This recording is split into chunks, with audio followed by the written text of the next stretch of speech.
full government mobilization sa mga lugar na apektado ng bagyo, ipinag-utos ni Pangulong Marcos Jr.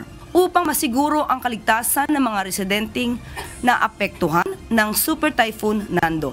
Handa ng puwersa ng mga ahensya ng pamahalaan na rumisponde sa mga kababayan nating mangangailangan ng tulong sa gitna ng pananalasan ng Super Typhoon Nando. Ayon kay Palace Press Officer Undersecretary Claire Castro, inatasan na ni Pangulong Ferdinand Marcos Jr. ang Office of Civil Defense para sa full mobilization ng lahat ng ahensya para sa gagawing pagresponde sa mga individual na mangangailangan ng tulong sa lahat ng mga lugar na apektado ng malakas na bagyo. Tiniyak naman ng Pangulo na patuloy silang nakamonitor sa sitwasyon at nakaalerto na ang lahat ng ahensya ng pamahalaan para makapagbigay ng tulong. Ipinag-utos ni Pangulong Marcos Jr. sa Office of the Civil Defense or OCD na immobilize ang lahat ng national government agencies upang tulungan ang mga local government units na paghandaan ang Super Typhoon Nando. Sa ulat ng OCD, naka-full alert at handang rumisponde ang local at national government officials sa banta ng sama ng panahon. Nakahanda rin ang pamahalaan sa pagtugon sa epekto ng bagyo, kabilang na ang posibleng storm surge at matinding pagbaha sa Hilagang Luzon. Batay sa datos na inilabas ng National Disaster Risk Reduction and Management Council, kaninang alas 10 ng umaga ay nasa mahigit 4,500 families o katumbas ng nasa mahigit 13,700 individuals ang nakapag-preemptive evacuation na.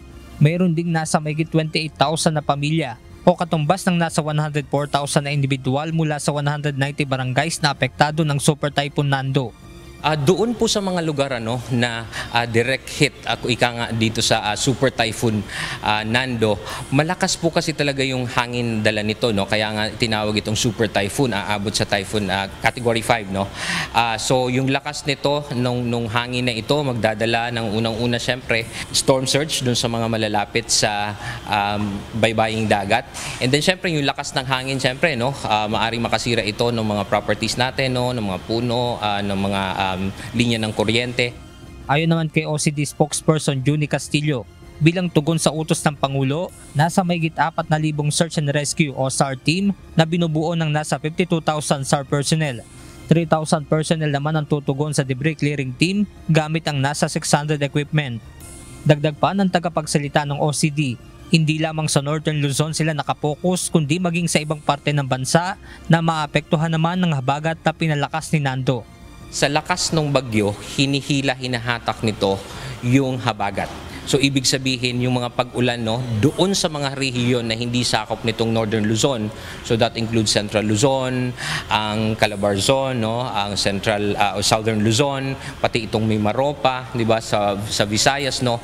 Basically itong western part ng ating bansa, makakaranas ito ng malalakas na pag-ulan. Ayon pa kay Castillo, sa mga oras na ito ay wala pa silang natatanggap na ulat na nasawi o nasugatan dahil sa bagyong Nando.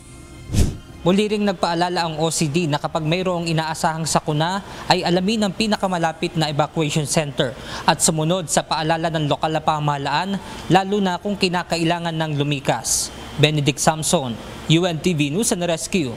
Diyos ang aming sandigan, serbisyo publiko ang aming pinahahalagahan.